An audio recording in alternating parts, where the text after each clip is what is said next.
organizing the finances, it is also organizing the people. So if you have not managed to organize your resources in the right way, you have to look into that. Then third is to assess or forecast future skill requirements. So you have to design a training and development program. So in a way, planning tells you where there is a lacuna, where there is a gap, and what needs to be done in terms of developing the employees. The fourth is to control the cost aspect of HR. You have to be, today, as I must have told you earlier also, that it is very important and challenging rather for the HR to retain employees amidst shrinking the budgets, all the more after COVID. So we have to, and also, labor costs are the most draining for the organization.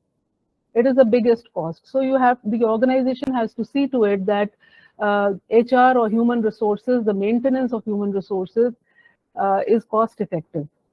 The fifth point, as you can see, is to formulate transfer and promotion policies. That is the fifth one. Sixth, to prevent overstaffing and understaffing. So if there is a work overload, then some people are working more. So there is going to be a discontent, which is going to be a symptom for future problems in the organization. To ensure employee availability, when you are doing an audit, you will see whether if one person is somehow retires or somehow is not there, resigns, do you have employees already waiting in the pipeline? Are they there, or do you need people from outside? Then eighth is to ensure that the organization is responsive to the environment.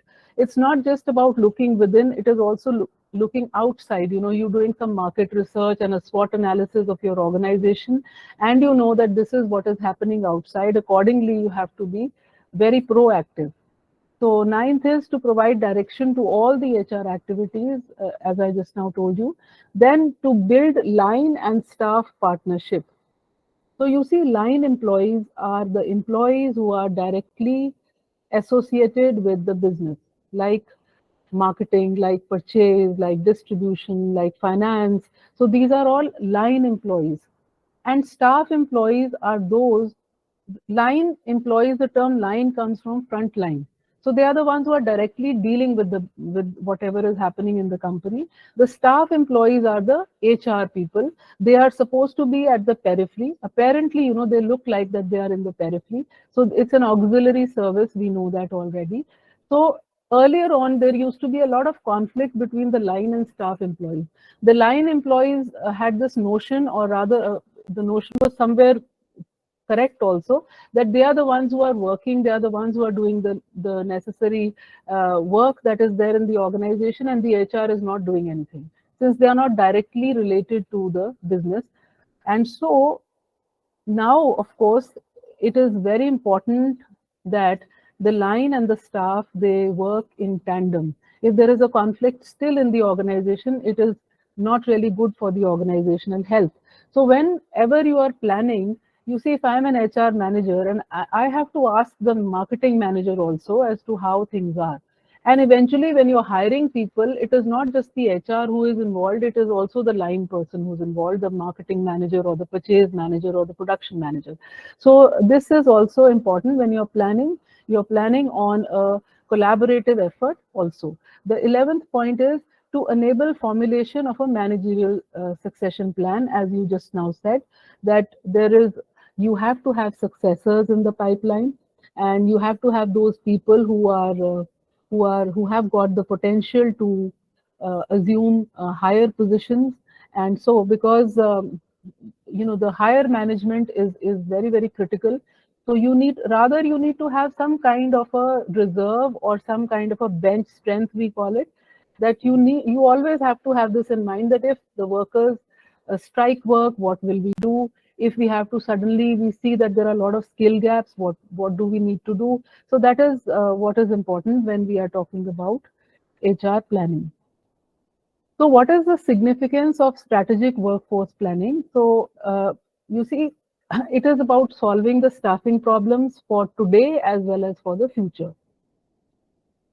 It is important for a number of reasons, today all the more, because number one, last time, if you remember, I was talking about demographic shifts. Because of demographic changes, demography over here is basically about age. So it's an aging workforce that we see in in in the in most of the countries in the world. So because of that aging workforce, there are a lot of problems that are there. As I was talking about this global north, you see all the developing nations are facing this problem. So there is a lack of in-demand skills, and there are reskilling challenges, and there is mass retirement happening because these people are, there's an outflux of these people. So demographic changes are one reason why we need to do workforce planning, and in a very strategic manner. Then secondly, cost reduction is there. There is increasing global competition, which is forcing companies to work smartly. And the aging workforce is more expensive and is not necessarily as productive. Why expensive? Because definitely, the productivity is low, the amount of work that they can do is not as much. They are not technologically very comfortable. They are not tech savvy. They don't have digital skills to that extent. And also there are other things like, for example, health issues which are there. So health insurance and all that. So they become more draining on the company. So that is one reason why companies have to plan ahead. Talent management, talented employees, they form a competitive advantage for the company, and because they have the right drive, they have the right kind of talent, and that is why talent management becomes essential. And talent management is nothing but planning for the future, planning for the present. So flexibility is also required, because today's competitive landscape requires faster and more disruptive innovation. Because there is disruptive innovation, companies need to innovate, and the revenue produced by products that are less than a few years is more important now. It is actually 80% of the revenue that the company is earning is from newer products. So the companies know that the tactics that got us here won't get us where we need to go next. So they need to be flexible also in terms of what they are doing, flexibility in terms of their mindset, flexibility in terms of their working skills, and also the workforce. They need a multi-skilled kind of a workforce. So this is the fourth reason why workforce planning is essential. Then there are other factors or similar factors. I would say that the environment is more competitive today. We have moved from a manufacturing economy to a service economy, and there are technological advancements. So we are talking about the knowledge-based economy, the economy which is characterized by IT services, and then there are production increases also because there's a surplus production that is happening. Then labor market changes are there, declining birth rate, shortage of skilled labor, and also government legislations and rules regarding unemployment and reservations. So we have to look at this. The environment is not as predictive as it used to be earlier. So we need to be planning even better. Any question till here? Anyone? Okay, now see, HRP can be viewed from two perspectives. One is the macro perspective and the other is the micro perspective. So when I say macro HRP, it is like, for example, if it's a telecom industry, then I need to understand, and I need to assess and forecast the availability of or demand for the skills that are required in my industry at the national or global level. So I'm assessing whether carpenters will be available, for example, at the global level. That is called macro HRP. Micro HRP is when you have process of forecasting demand for and supply of human resources for a specific organization. You're just thinking about your own company, a telecommunications company, and that is what is called micro HRP. Then there are different types of manpower planning. You can either understand manpower planning on the basis of the level, as I just now said. Is it a macro level planning, or is it a micro level planning? Is it a national level planning or an industrial unit level planning? And when I say that there's another one which is about, you look at the time frame. So on the basis of the time frame, is it a short period that you are predicting your requirements, or is it a medium time frame, or is it a long time frame? So obviously, when your planning is, let's say, for the next year, you are more clear about what things will be. And if you're planning or you're thinking about what your situation as a company would be in another 10 years, whether the employees of this kind will be available or no, then that is not very, very clear. So it's like the far away the things are, the less precise you can be. Then you need quality of personnel, and you have to think about quantity of personnel. When I say quality of personnel, what kind of people do you need? That is important. That is about your job analysis, your job description, specifications, which will tell you that these are the kind of skills that are required. When it's about quantity of people, then it depends on number of factors. The number of people required depends on the demand for certain jobs, the amount of work done by one person in one day, and the level of absenteeism, the level of turnover, retirement, and resignation. Somebody's mic is on, please switch it off.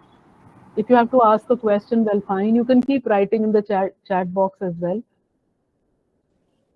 So, so this is it. I mean, if you are looking at the number of personnel, you have to see, you look at the demand for for certain jobs, then you hire more people. Amount of work done by one person in one day. If it is more or if it is less, then you have to accordingly see whether to downsize or to hire new people. Then level of absenteeism also will tell you something about your company, about how you should rationalize the workforce. The level of turnover will tell you people are voluntarily or involuntarily leaving the organization. Retirement and resignation depends how things are at a particular juncture. Where is the organization now? Is it a growth is it in the growth phase, or in the maturity phase, or is it in the downturn? What is the phase? Depending on that, you have to see how many retirements and how many resignations are likely to happen. Now, there are four essential criteria which have to be kept in mind when we talk about HR planning. One is right size, right shape, right cost, and right agility. So agile, as I told you earlier, also is a very common, it's a buzzword these days. By agility, it means how quickly can the worker or can the organization adapt to the changing needs, which are there. So when I say size, the goal of size revolves around the number of people and the job roles. So a workforce that is too large is overstaffed and works inefficiently, while a workforce that is too small means that the company isn't producing what it can potentially produce. So, so there you have to see that there should not be any excess of workers, or uh, too little workforce, or too less of a volume of workers. So that is what is size. You need to be absolutely, the size should be very right.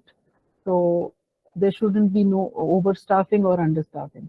The goal of shape revolves around having the required competencies needed today and tomorrow. This is what shape means over here, that what exactly do you require? What sort of competencies are exactly required, not only today, but tomorrow as well.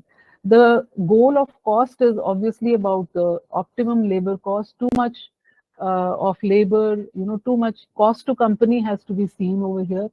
So accordingly, the company has to hire and fire. And the goal of agility is about having a workforce that is lean and flexible and can adapt to changing market demands. So these are the four things that are very important. So strategic workforce planning therefore revolves around ensuring that the company's workforce has got the right size, right shape, right cost, and right agility for the future. Now you can see the word lean over here, and there is a term called lean management.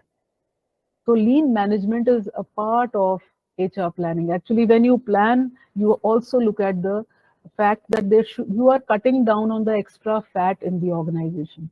A lean person is somebody who is a very thin person. So when I say lean over here, it's about whatever extra costs are there, the company cuts down on those. So one way of or one aspect of lean management is downsizing, if at all. You see, downsizing has to be an intelligent kind of doing away of the workers. It is not supposed to be downsizing. You need to be very careful, on who you are firing, or what is the which aspect or which section of the workers are you actually firing. So when I say lean management, downsizing is one. Second is you can cut down on your cost in terms of, let us say, shipping costs.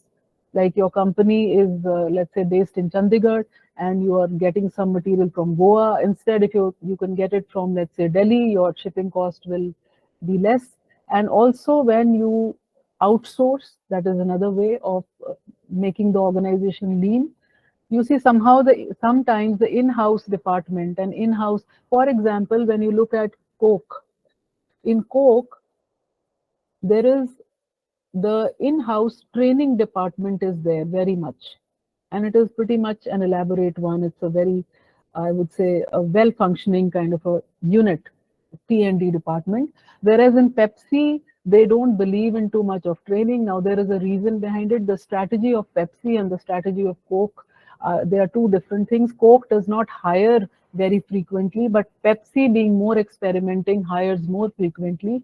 So their T&D department is basically not in-house. They will outsource. They have outsourced their training.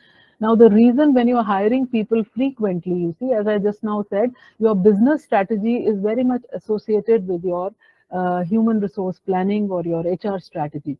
So, so when in the case of when you are experimenting and you're constantly hiring people or hiring people on a regular basis, so people are already updated in their skills, so you don't require to train them.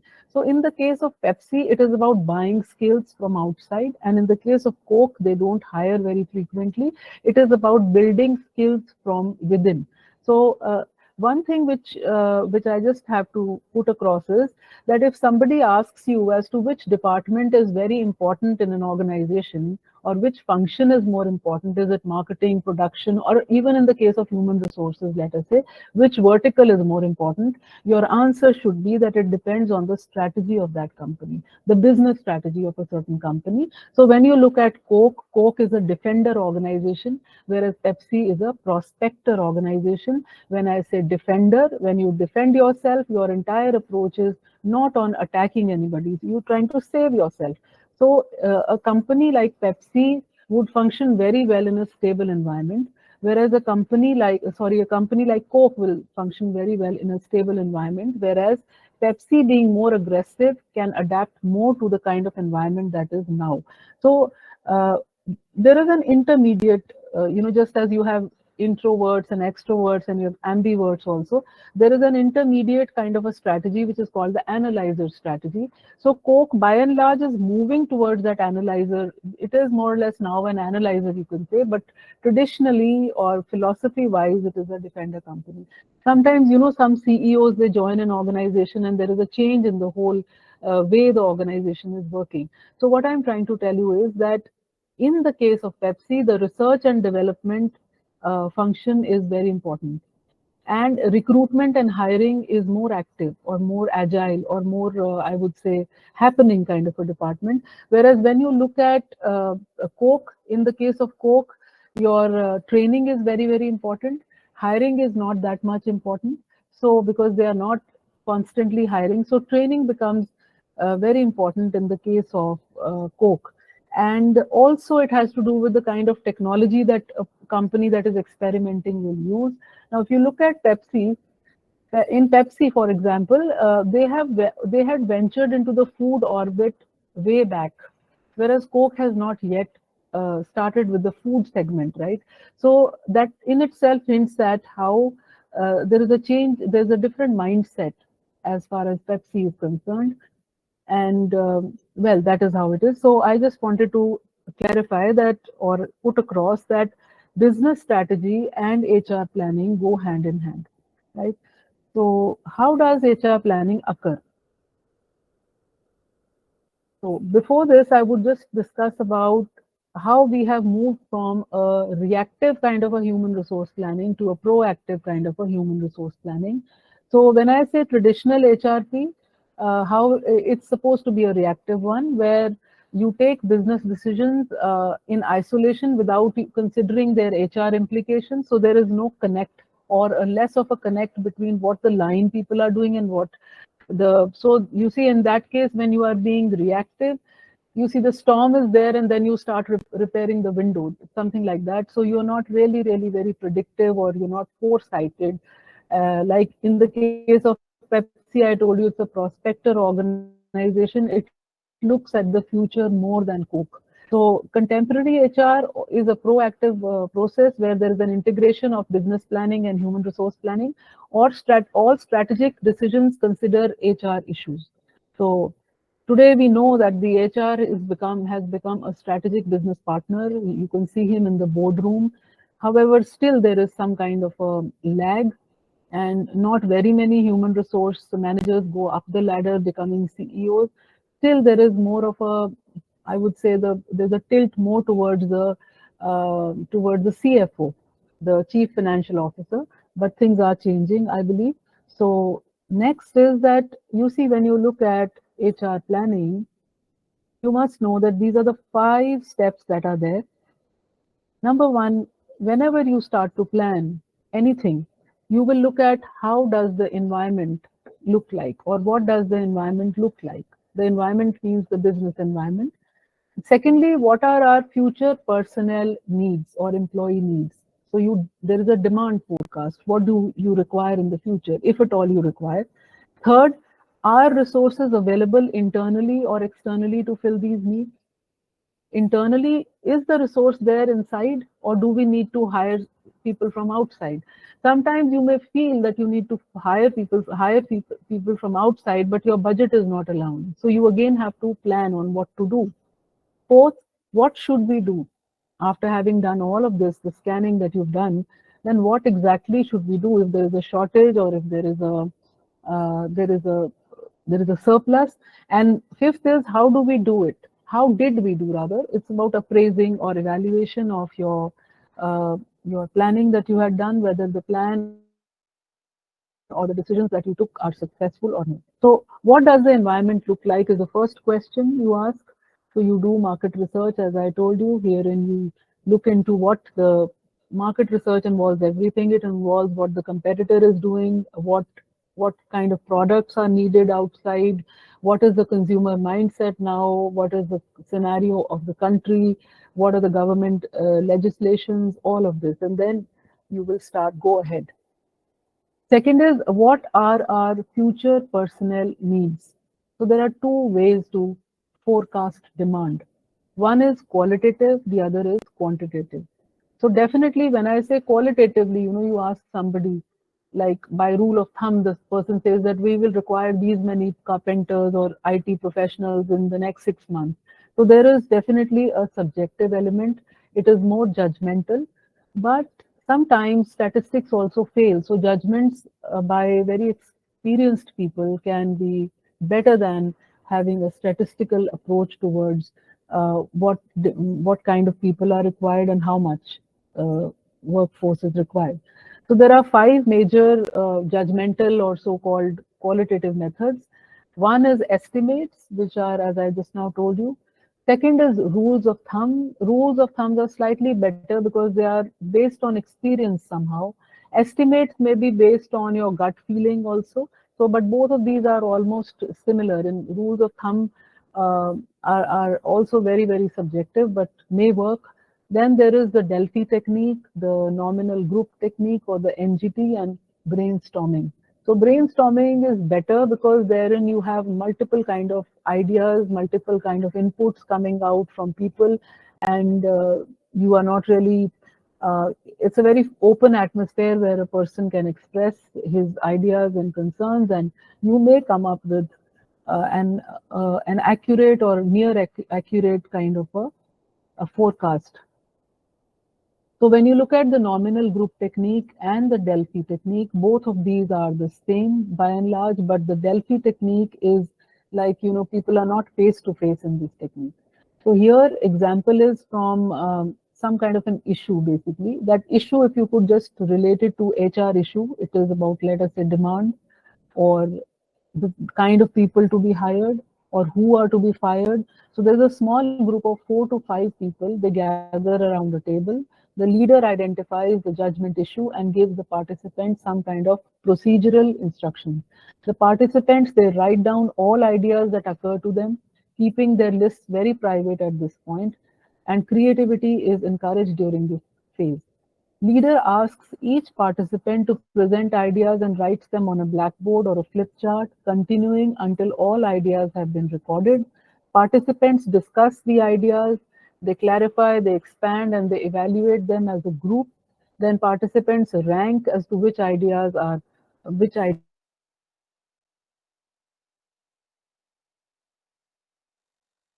the idea that ranks highest among the participants is adopted as the group's judgment. So this judgment is about, let us say, what kind of skills are required or how many people should be fired and why, like that. So this is a nominal group technique where you have face-to-face kind of a scenario. So in Delphi technique, the same thing, but then here the questionnaires are sent to willing participants. People don't really meet each other, and the leader will alone compile and summarize and reproduce the participants' responses. So this is high on anonymity, the Delphi technique. The leader sends the compiled list of judgments to all the participants, and basically you're looking for consensus, and eventually the consensus is the choice, the group's choice. So these are the two ways in which HR plans can be are executed. Then when you look at the statistical techniques, these are the quantitative methods through which you can assess the demand, how much people are required, let us say 1 year down the lane or 6 months down the lane. So there is a regression analysis, and there is a ratio analysis. Ratio analysis essentially has to do with the workload and the kind of productivity that is required. So without going deep into this, I just have two examples to give you. Let us say over here that you determine the relationship between hospital size and number of nurses. So this is regression is about, it's a it's a correlational technique, a higher order correlational technique, which is very predictive, where you say that if X then Y. So if there is a regression line which is giving you as to what will happen if this is there, this quantity is there. So over here also, there's this regression line that you can see, and you see that the hospital size is operationalized in terms of number of beds. So after fitting the line, you can extrapolate, and you can see that how many nurses will be required if there are 1200 beds, for example, from let us say 600. So you require 1210 nurses, something like this. So this is a regression technique which will tell you about the demand exactly. Now over here also another one is there, that regression line depicting relationship between sales volume and workforce size. So again, you can see it's about, if there is sales about 10,000, then you require 230 workers over here. So this is a way of assessing demand. This is the second kind of method, which is a more objective kind of method. So briefly, demand forecast or estimation is either based on judgment or calculated statistically through regression analysis. If judgmental, there are two major techniques apart from brainstorming, which is Delphi, where there is no face-to-face meeting of the industry experts or people involved, and there is an NGT, and a component of subjectivity is seen in both of these. Now, the third question is, now we have already seen as to what is the environment like, and we accordingly have seen whether what is the demand like. So we have forecasted demand.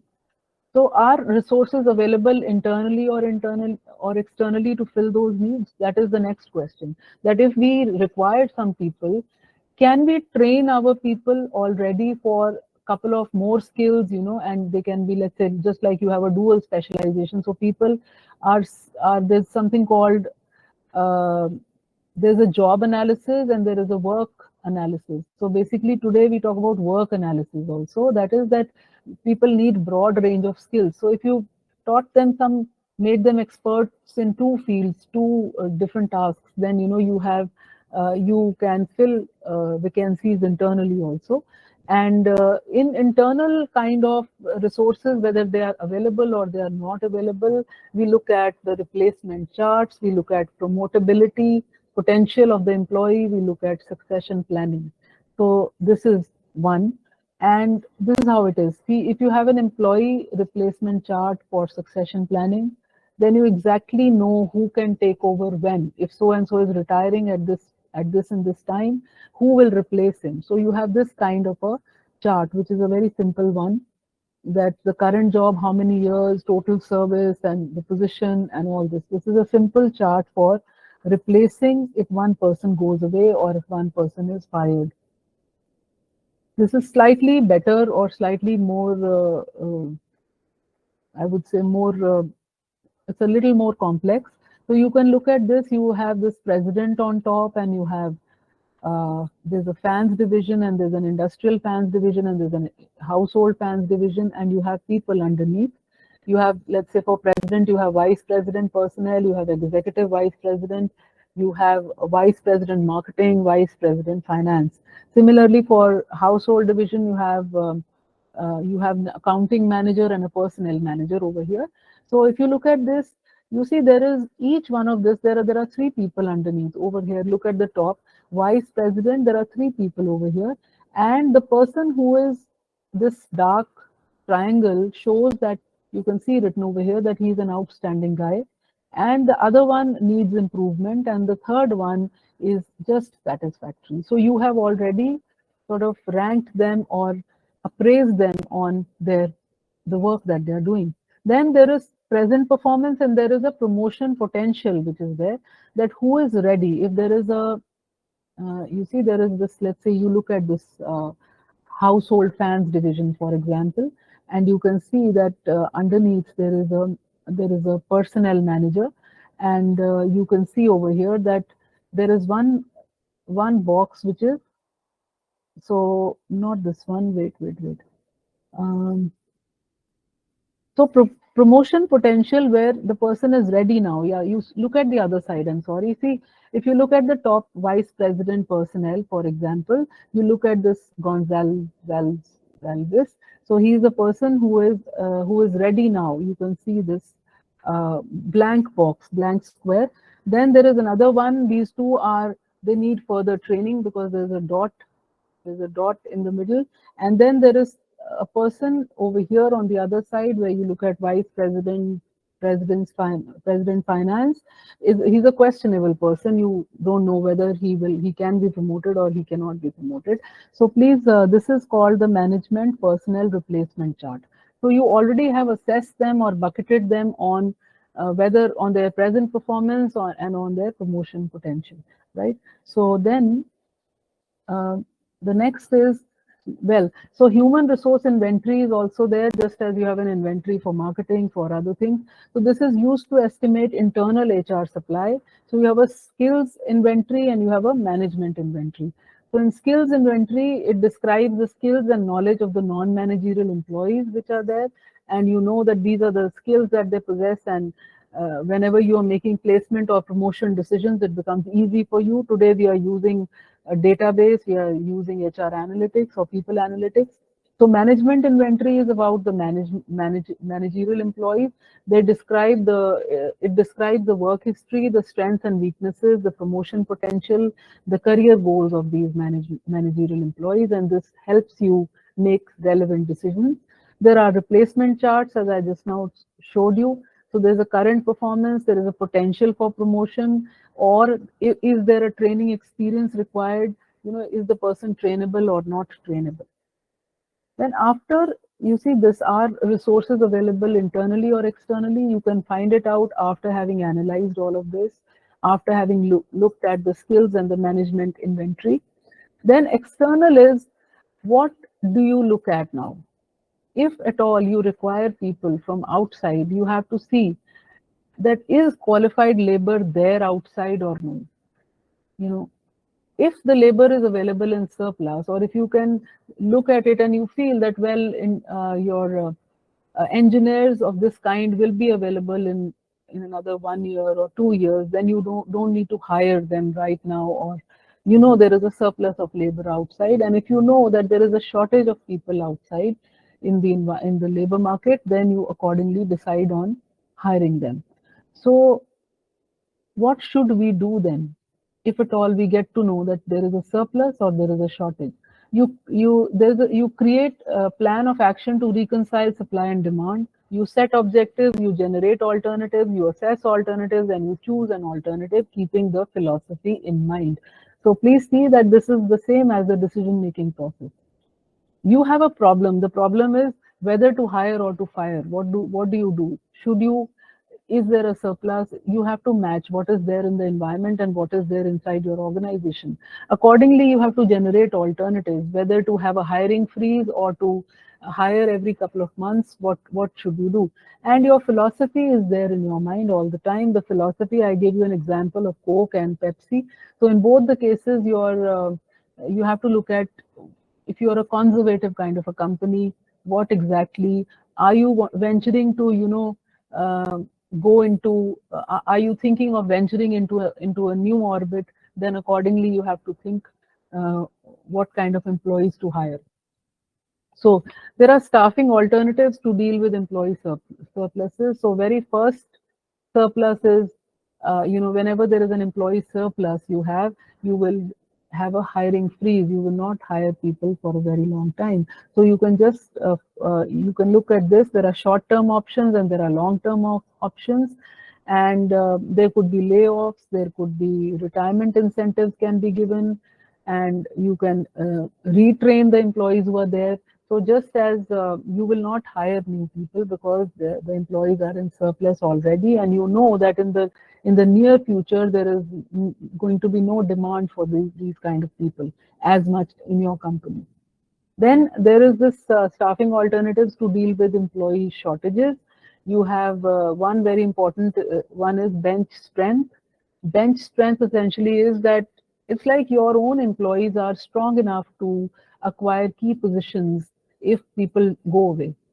This is what is bench strength. They are people in reserve. They are already working in the organization, but you know that tomorrow, if this person, another person at a higher position leaves, then so and so can take over. So this is the bench strength. It's about shortage. You can't hire people from outside.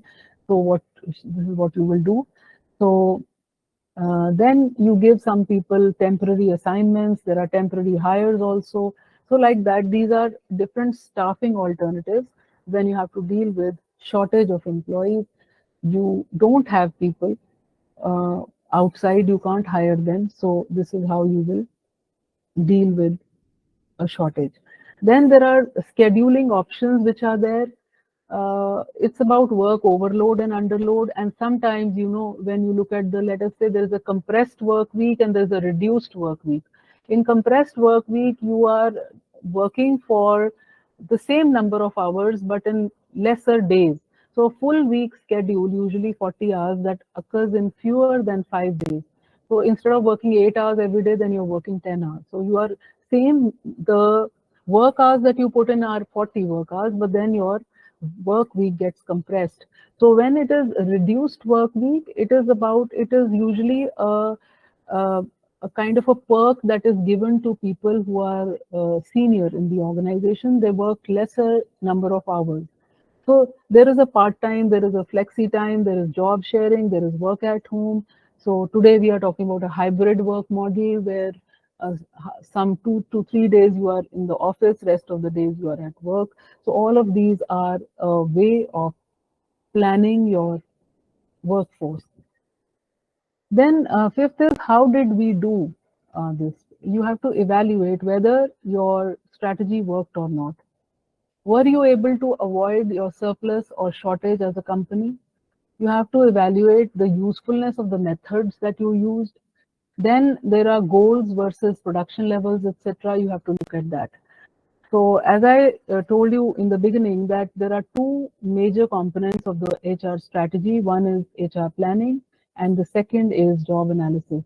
And we know strategy is about moving from one place to the other, because you are not happy at place A, so you want to move to B, and you have a vision. So once you know very clearly that you have to go from one A to B, the second important thing is to be able to allocate resources in the right way. You should know at what point what is required, how much money, how many people, what materials, and at what time. Time becomes again very, very important. So then there is a workload analysis. And we also, when we look at HR planning, we are finding out the absenteeism rate also. How many people are absent for how many days? So there's an index. So these are all calculations that companies do. There is a turnover index also. which is about how many people are leaving the organization. And usually the term attrition and the term turnover, they are used interchangeably. We know that turnover also means the profit of the organization, the revenue of the organization, but turnover over here means employees turning over to another organization. So when I say attrition, attrition is the total outflux of employees. It could be through a voluntary exit or an involuntary exit, or because there is a death, or because there is a retirement. So all of these combined together are referred to as attrition rate. But typically or technically speaking, if we are very accurately talking about what attrition and what turnover is, so turnover index is also a part of HR planning. You should already know that this is the turnover rate, 14% or 75%, it could go as much as that also. So then you need to hire some extra people so that you are able to cover up for that turnover. It could be, and also there is another thing that the company from the behavioral standpoint can do, that trying to look into the reasons for turnover and trying to amend the various aspects that are there. Then forecasting techniques, under this you have this workload analysis. An example you can just now see over here. So it is based on the planned output. A company tries to calculate the number of persons required for various jobs. So let us say the planned output for the year is 10,000 pieces, and standard hours per piece that are required are 3 hours, and planned hours that are required for producing 10,000 pieces is 30,000 hours. One employee can, the productive hours for one person in 1 year are only 1,000 hours. So these are estimated on an annual basis. You have looked at absenteeism, you've taken into consideration the turnover, the idle time also, and you feel that the productive hours are 1,000. So obviously for 30,000 hours, you will require 30 workers. So if the span of control in the unit is 10 per officer, span of control, as I told you, is the number of people that a particular manager can is handling or is supervising. So if I say that span of control is 10, then n is equal to 10, and one manager is looking at 10 people. And if there is another manager, let's say under him, he is also looking at 10 people. So over here, if the span of control in the unit is 10 per officer, there are 30 people, and you have 3 officers or 3 managers you will require for this. So when you are deciding on your span of control, that is also planning. And span of control has a direct relationship to the organizational hierarchy or the organizational chart that is there. So workload analysis in a hypothetical automobile manufacturing firm. This is the last point, and we still have 2-3 minutes. So let's say in the year 2019, the planned output for the year was 20,000 cars. Standard employee or one employee hours per car is 5 hours. Planned employee hours for the year are 1 lakh hours. And productive man hours per employee per year based on job analysis is 2,000. So number of workers that are required is 50, which is 1 lakh divided by 2,000. You can look at it later on also. And so assume that the firm expects to increase its output for the next year by 20%. So now the firm decides to actually produce 24,000 cars. So there's a 20% increase. So standard employee or one employee hours per week, per hour, per car is equal to 5 hours. And planned employee hours, that is total for the year, is 1,20,000 hours. So productive man hours will remain the same, it is 2,000. So total number of workers that are required is 60 over here.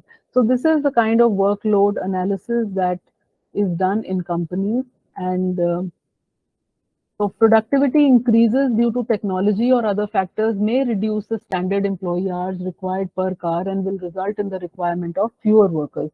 So in the meanwhile, let us say you are able to, you are able to buy some kind of a machinery or technology, which is you become more capital intensive, which so then you hire less amount of people and less number of people. Otherwise, this is your calculation, which is that when you want to graduate from producing 20,000 cars to 24,000 cars, you will have to hire 10 more workers. So this is about it for today. And any question, please let me know.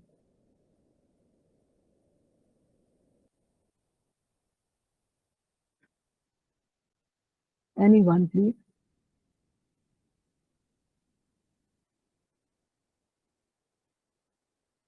So then, yes.